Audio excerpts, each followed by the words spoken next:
Jordan Poole is back in San Francisco, kinda. His new team, the Washington Wizards, taking on his old team, the Golden State Warriors. Jordan saying hello to some friends. Poole saying hello to the bottom of the net as he nails the mid-range jump shot. Other end, Jordan got to watch what he misses. His Wizards continue to struggle. The Warriors trying to figure it out is Clay and then Chris Paul with the dime to Jonathan Kuminga. Kuminga puts it in plus the foul. And then that man, Steph Curry, was really good from three in this one. He's had a couple games like that in his career. Steph, 8 for 13 from the three-point line. This one's so nasty. Curry got to pull out a little dance move to celebrate. I'm Steph Curry. I make $100 million a year to shoot a basketball. That's hate. That's hate from your boy. Here's some more hate, too. Jordan Poole pushing Chris Paul out the way to get the board and the score. Oh, y'all traded him for me? Poole now lighting it up like old times. Jordan had 25 points in this one. Warriors will pull away, though, in the third. It's that man again, Stephen Wardell Curry, not even looking as that three goes through the bottom of the nets. He knows. Yeah, I know he knows. Clay misses. Jonathan Kuminga does not. Get out my way, Cools. There's a Kuminga coming through. Jonathan tapping the board. All a part of his 22-point game. Curry's like, man, oh man, if you just play like that every night, we would never lose a game. Warriors up by 8. It's Curry almost losing the rock, but who cares? Well, you got a wicked jump shot. 30 points, 7 assists for Steph. The thing goes around the rosy. Clay missed earlier. He did not miss there. Thompson had 20. The Warriors hand Poole's Wizards an L. He's used to it, though. They lose a lot. 129-118 is your final. If you are like me and love flexing your NBA knowledge, you should head over to the best place to play fantasy sports. That's Underdog Fantasy. For me, I love the pick'em game. It's super simple to play, too. All you got to do is go to the Underdog Fantasy website or app, pick whether a player will have a higher or lower stat line for that game, get all your picks right, and you can win up to 20 times your money. And when you sign up, if you use my code FERRO, your deposit will get doubled. You can't beat that. Again, head over to today's sponsor, Underdog Fantasy's website or app, use my code FERRO, and your first deposit will get doubled. Have Joel Embiid and the Philadelphia 76ers found their third star again? Was he sitting right there on the roster the entire time? Sixers hosting the Raptors. So we know Philadelphia's got a number 1 in Embiid and a number 2 in that dude, Tyrese Maxey, who nails the 3. Pascal Siakam getting to the money. And then the drop down pass. Jakob Poeltl with the finish. Even bigger news, though, if you're a Philly fan, it's Joel Embiid hitting the ground, and that's a lot of weight landing on those ankles. Embiid's the MVP, though. He will stay in the game. Scotty Barnes was in the game as well, and he throws down the dunk. But here comes this third option that I aforementioned. How about Tobias Harris having his game of the season? Shout out my Vol for Life scoring and diming it up to Embiid. Tobias Harris, ladies and gentlemen, a season high 33 points. Last time you seen Tobias play like that. Loving the hardenless Sixers. Maxey, you know what he could do. The Sixers are out by a couple possessions, and then Embiid just takes over from there. How about Joel scoring 17 straight points in the third quarter? All of a sudden, Philly sitting pretty as Embiid, not just a 31-point game himself. So we got 2 30-point scores for Philly. We're not done yet. First things first, the Raptors make a run. It's Siakam. He had 30 as well. But when it's winning time, the Sixers had 3 30-point scores. As mentioned, Tobias had 33, Embiid had 31, and Maxey chipped in a modest 33 as well. So you get 95 from the big 3 in Philly. Not a lot of points for the rest of the Sixers, but they do get the 10-point win over the Raptors. Nikola Jokic and the Denver Nuggets are in Brooklyn to take on an always competitive Nets squad. First quarter, though, the Joker was on his dimes. Jokic up top, Aaron Gordon, easy lob and throw down from two bigs that's got a lot of great chemistry. Now Jokic passing it to his main guard. He's got a lot of chemistry with Jamal Murray as well. Nuggets take the early lead. Here it comes. The Nets. It's Mikal Bridges with the fadeaway. Third quarter we go. It's Jamal Murray for show. Jamal Murray had 32 big points, 9 assists, and 5 boards. Trust and believe, I mentioned the 5 rebounds for a reason. As Murray nails the 3, the Nuggets are up in the 4th. Cam Thomas, never seen a shot he didn't like. Actually dimes that time to Nicholas Claxton, and then Cam Thomas back on what he's best at. He had 23 points. And then the other Cam, it's Johnson. His deuce plus the foul puts the Nets up 3. Cam will miss the free throw. He had 17. Nuggets ain't done just yet. They got the reigning finals MVP. Jokic nails the 3. And then it's Murray finding Jokic. All a part of the big fella's 31 point, 11 rebound, 7 assist game. Nuggets are now back in control. A minute to go. It's Bridges attacking and scoring, but missing the game time free throw. Denver would extend their lead to 3, and then Peyton Watson's got more on his mind. He throws it down for the deuce. He also misses the free throw. So Denver's up 115, 110, 20 seconds to go. Cam Thomas, somehow, some way for his team, he made the 4-point play. Brooklyn's down a point. The Nets foul Jamal Murray. He goes to the line and makes the first. Here's the second. Murray misses. Remember those 5 rebounds I mentioned to you earlier. That's the biggest of the 5. Murray gets the offensive board for Denver. They then take care of business at the line and pull out the 122-117 road win over Brooklyn. Welcome to the latest episode of the Hoops FERRO podcast. I am yours truly. I'm the one and only. I'm FERRO. Thank y'all so much for tapping in, enjoying a highlight, enjoying some FERRO reaction and commentary, some FERRO picks, just catching a vibe with your boy. The love is greatly appreciated, all right? With that being said, before I get into my little Jordan Poole, Draymond Green hot take, and I want to do some updated MVP rankings that are way too early in the season, but we're going to do it anyway. I do want to show you some picks from today's sponsor. Shout out to Underdog Fantasy. Again, these are just some of my picks for tonight's action in the NBA. If you have not done so, please check the description. Use the promo code FERRO, and we're going to match your first deposit, all right? That's some of my picks. Maybe use my pick, and you will be a winner like your boy has been many times over thus far. I'll be winning, y'all. All right, I'm trying to help you out here. With that being said, we kick things off where Jordan Poole played basketball last. Jordan Poole met and greeted some of his former Golden State Warriors teammates, and man, did they look happy to see him.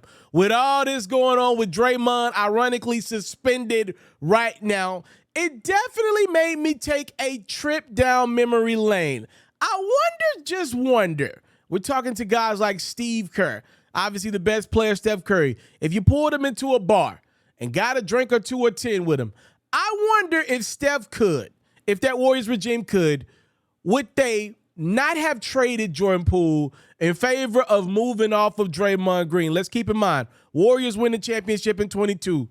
Draymond, during training camp, strikes Poole in the face. Because it's ring night, the Warriors opted not to suspend Draymond first game of the season. And looking back on that moment, that may have been the most pivotal one in the next 5 to 7 years of the Warriors organization, the end of Steph Curry's prime. Right then and there, the Warriors had an opportunity to suspend Draymond. You kick off a contract year, letting them know ain't no BS going to be tolerated after you punch our man in practice. But because the Warriors opted not to suspend Draymond, right there, they set a precedent and then ended up picking Draymond over Poole, trading him for CP3. I wonder if you had an opportunity to get Curry, or Clay in a bar. I wonder what they say, man, I think Golden State as a collective made a mistake not trading Draymond at that moment. That's what I believe. Again, hey, to each his own. Please let me know your thoughts. Do you believe the Warriors made the right move? Look, I've did a complete 180 on how I felt about this. The first month or so of the NBA season, I'm looking at Jordan Poole take ridiculous shot after ridiculous shot. It's turnovers all over the place. I got to be honest with you. the first thing that came out of my mouth is I see why Draymond put hands on Jordan. But as the season progressed, Draymond had put his hands on every damn body. Now I'm at the point now where I flip-flopped. Now I'm looking and thinking, man, the Warriors should have maybe kept the basketball player in Jordan Poole, and they should have traded the UFC fighter in Draymond Green. That's how I feel as of this moment. Again, this thing is ever so changing and updating as the season progresses. But right now, as Draymond serves his indefinite suspension, I definitely believe the Warriors were better off with the scoring guard as Klay ages out of his prime. He's abysmal from the field more times than not. Steph's looking for a running mate that he can count on to get 25 points on less than 25 shots, and he had that more times than not in Jordan Poole. Who did not live up to the Darko standard. Embiid fading in the lane. Joel would have been able to do it years ago. It just shows you the progress he's made. Embiid takes the dribble and tickles the time. Checks back in for defensive purposes. He's matched up with Gordon. Jokic lines it up. Bullseye on a three. 105-104 Brooklyn. Murray drive, trailer, Jokic lays it in, and the Nuggets go up by 1. As you saw highlights from the 2 last regular season MVPs, mixed in the fact that Jokic has also won a finals MVP, we saw greatness from Embiid and Jokic in this episode, and it got me to thinking about the MVP race as of right now as we get into the new year. Who does FERRO have winning that race? And that's how we'll close out this episode. So I want to give you guys an update, and I'll explain it to you briefly what I'm thinking, and please let me know your thoughts, your comments, and who you got leading the MVP race as of right now. At number 1, I believe Joel Embiid is clear-cut the MVP frontrunner as of right now. If the season were to end today, he would unequivocally, undoubtedly win the MVP for the second straight campaign, matching Jokic's 2 MVPs that he had won previously. I think when you look at storyline, narrative, that's what a lot of the MVP is based off of. The fact that this dude lost an all-star caliber teammate in James Harden and never missed a beat. His Philadelphia 76ers pretty much have not missed a beat. He can give a lot of that credit to Tyrese Maxey, but I do believe he should give a lot of that credit to Nick Nurse. I'm looking at Nick Nurse. I just think this is such a better team for Nick to coach than Doc. Again, if Harden's there, if the stars are there, I want guys like Doc Rivers coaching the team. I think he's most equipped to coach stars at the top of the roster, right? But when you got one great player and a bunch of role pieces, and Maxey's going to be a star in the upcoming years here, I think this is a perfect team for Nick Nurse. And look, man, damn it, I'll say this. They're a second-round team in the Eastern Conference playoffs right now. And if the fact that Embiid got that team right there where they were without James Harden, I think it's his greatest season yet, even better than his MVP campaign last year. I got him as number 1. And then as we round out the top 5 here, a lot of guys not from America in this top 5. I got Nikola Jokic. He's been incredible again this year. The man has absolute control of the game of basketball. Who cares that he's not a great defender? It doesn't even matter. He's controlling the damn game as a point center. He's incredible. The Nuggets are pretty much in every game they play. They rarely get blowed out. And it's because Jokic controls the pace of the game. So I got him at 2. I'm going to show some love to Luka and what he's been able to do with the Dallas Mavericks. Kyrie Irving is down as of right now. I do believe what Luka is doing in Dallas with how competitive the Western Conference is, it's similar to what Embiid is doing. Again, Kyrie Irving, Tyrese Maxey, I think those guys are really similar where they're at in the league right now. I maybe could argue that Tyrese is better. So when you put that into the frame, yeah, all the Kyrie lovers out there, you go do the numbers and tell me who's been more impactful, by the way. When you put the numbers side by side, Embiid and Luka, it's close. Obviously, Embiid doesn't get as many triple-doubles as Luka does. Luka has no choice but to be great pretty much every night for Dallas. They're starting to unlock some of these weapons. Like Luka's now pulling the best out of the rookie Lively, pulling the best out of Dante Exum. I thought Dante Exum was out of the league, right? I'm looking at him make plays. I think what Luka's doing in Dallas deserves a lot of credit. Give Jay Kidd some credit as well. But I got him number 3 on my MVP race thus far. And for the first time, I believe ever, I'm going to show some love at number 4 to Shai Gilgeous-Alexander. Look, yes, Shea got a lot of help in the last couple of years in OKC. Obviously, he got a rookie technically, and Chet Holmgren. Nothing's a rookie about Chet, by the way, but technically Chet is a rookie, right? And Shea, with this rookie's help, is balling out. Josh Giddey, by the way, not having a great year, some personal stuff going on. He ain't been great. This has been about SGA and Chet. And again, what SGA did last year was sensational. But I got to be real with y'all. We have seen guys put up great numbers for 1 year, then they kind of fall back a little bit. That has not been the case with SGA. It appears that this dude is making his mark as a perennial all-star. And don't look now, right? Listen, Ja Morant will be ineligible to make the all-star game. He ain't played enough games. Can't play enough games. With that being said, SGA is going to work himself into that starting lineup. And because he doesn't make the headlines negatively like a guy like Ja, he doesn't miss a lot of games on the mainstream light because he's nowhere near as popular as a guy like Steph, right? SGA is going to likely work himself into the All-Star game starting lineup this year. And once you get in, it's really tough for you to lose that spot when you ball out every year. OKC's relevant now, and a lot of it's because of SGA. Dude, like 90% from the free throw line. Ain't seen a shot that he doesn't think he can make. Bringing back the mid-range game. I love it. I love it. And he's my number 4 guy on my MVP list. And last but not least, at number 5, I could have went a few different directions here with number 5. I was thinking Giannis. Tatum obviously got some love. For now, though, I'm going to show some love to Anthony Edwards of the Minnesota Timberwolves. AE's had a couple of stinkers, but most of the season has been him great. And I'm looking at what Minnesota has been able to accomplish. Still young in the season, but he's been the guy.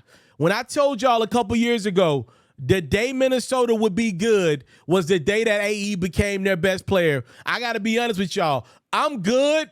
I know the game, but damn it, I ain't that good. I did not expect Cat to fall back so quickly. So when I put that take out there, I thought I had a couple of years to work with. But damn it, I'm still right. Because yes, Anthony Edwards has now surpassed Karl-Anthony Towns as the Minnesota Timberwolves best player. I do believe bringing Rudy Gobert in the fray has expedited that process just because Rudy Gobert is a guy that's going to clog up the middle. He's going to demand the rock on some possessions, right? So I do believe Cat just doesn't get as much usage as he used to in the past with Rudy G down there, right? And a defensive anchor of that squad nowadays. The things that Cat's great at, Rudy is also good at a couple of those things. Not all, but a couple of those things as well, right? Edwards is now the best player. I believe the T-Wolves are probably a year and a half, 2 years ahead of where I had them. They're really good right now. We'll see if they can sustain it. But, hey, it's got to count for something. This is not an April MVP list. This is about the first couple months of the season. We're in December right now, going into the new year. So I'm going to give Anthony Edwards some credit, and I'm going to leave him at number 5 on my MVP list. And that's my top 5. So please let me know what you think of it, what you got as your top 5 thus far, and the way too early MVP watch from yours truly, the one and only I Am FERRO. I want to thank y'all so much for tapping in, tuning in to another episode of the Who's FERRO podcast. You know, I'm not doing this with a teleprompter right now. By the way, I have a teleprompter right in front of me, but it's turned off. And more times than not, my teleprompter is turned off. This is all off the top of the dome. I'm sorry, y'all. I come from nothing. I come from nothing, absolutely nothing. I don't come from a long line of eloquent speakers. I just wanted to give myself a pat on the back real quick because I thought we did this in one take. I thought I did pretty darn good. One take, shawty. I didn't have to redo anything. This is just me talking to the people, talking about the game that I love. Thank you for tuning in, tapping into your boy. Let me know what your thoughts are on the MVP race, what you think about Jordan Poole being traded and Draymond being kept by the Warriors. We're tapped into the NBA season. Thank y'all for tuning in to another episode of the Who's FERRO podcast. Time, love, and support is what your boy will never take for granted. I want to salute you, homie, you know, for building your own thing and doing your own thing. Why build theirs when I believe I can build my own? You've already done it, or I wouldn't be here. I'm already the only elite sports and music journalist in the game today. My goal is simple, to be the best there's ever been. So, please don't go. Make sure you subscribe and follow the journey. It truly means everything to me. I tell stories. I talk music. I cover sports. I am culture. I am FERRO.